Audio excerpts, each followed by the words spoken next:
So if you're going to LCC, and this information is from a few years ago, the cost of tuition is $113.50 per credit. And then there's a technology fee that's $9 a credit. And the fact that these first two are per credit is significant. Then there are other fees that are not per credit. You would pay them each term. Some of them include the health clinic, the transportation fee, and I don't think all of them apply to online students. But there is a health clinic on LCC campus, and you should check it out. If you would like to opt in, you can pay the fee, and it does provide health care for students. So let X represent the number of credits a student is taking. We can write an expression for the cost of tuition and fees for a single term. So it would be $113.50 times X, and then $9 times X, plus $128.05 not times X. And that's per term, and I'm just going to disregard this for now until later when we look at doing this process for 3 different terms. So this is the expression, and it looks like I put the other fees in the front, $128.05, and then $113.50 times X plus 9X. And then these two terms can be combined. So this simplifies to $128.05 plus $122.50 times X. So you would pay this once no matter how many credits you're taking, and then depending on how many credits you're taking, you would multiply times this number. And then that will give you your total that you pay for that term. So I've copied this expression down here, and the order changed backwards. Again, it's not a big deal. But now I put that expression in parentheses, and I'm going to multiply the whole thing by 3. Let's say you're doing this same thing, all 3 terms, and you're trying to calculate your total cost. Then it would be 3 times parentheses and then that expression. And then this is a situation where we do the distributive property. We multiply the 3 times the first term and the 3 times the second term. And that's what I'm showing right here.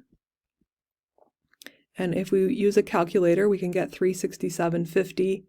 The X stays here, plus 384.15.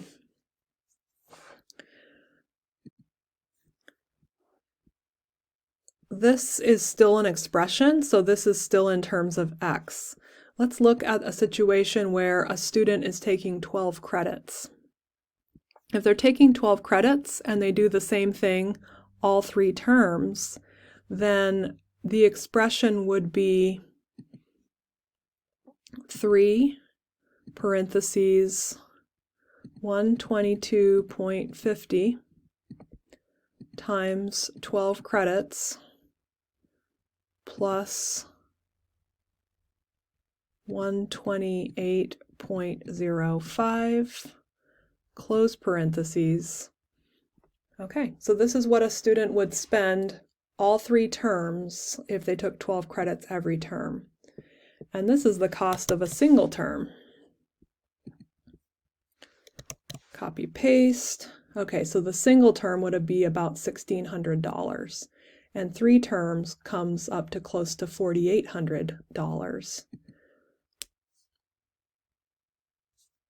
So that's me actually calculating a number, but back here where the X is still sitting there, then that's still an expression.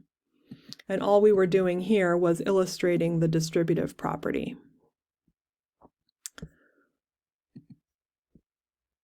So use the distributive property to simplify each expression and to remove the parentheses.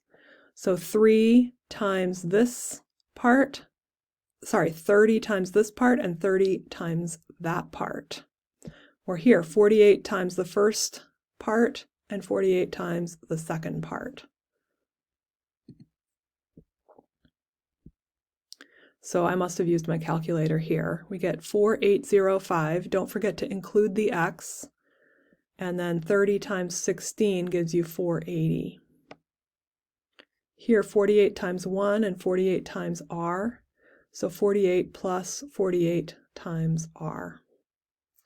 And again, these have no stories, so I don't know if they're harder to relate to. But that's the distributive property. And then the last thing I wanted to show you is that the distributive property can be applied for mental math as well. Well, this isn't a mental math question. Down a little further down, we'll look at mental math. This one is for calculating a tip. So if your bill comes to $48 and you know you wanted to tip 20%, how are you going to work that out? Some people have their own methods, so you can go ahead and work this out however you would normally work it out first. Then we can take 48 times 1 plus 0.20. The 0.20 is the 20% tip. The 1 just means that you're going to pay the bill and 20% extra of the bill. So this 1 is 100%, and the 20% extra is the tip. When I do the distributive property, I get 48 times 1 and 48 times 0.20. So I end up with 48 plus 960 is the tip. So the total is 5760. Now, if you back up and look at this, this is really just 1.20. You can always multiply the total by 1.20.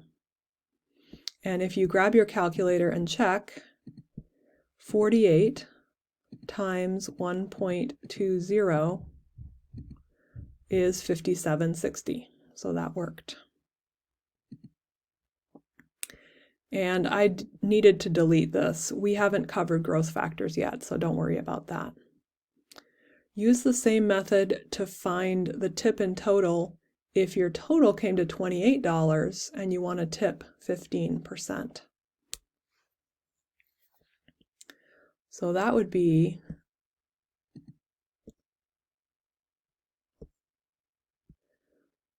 $28 times 1.15.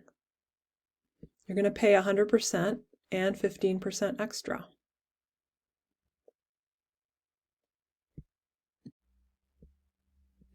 To make this match what we did before, here you could write 28 parentheses 1 plus 0.15.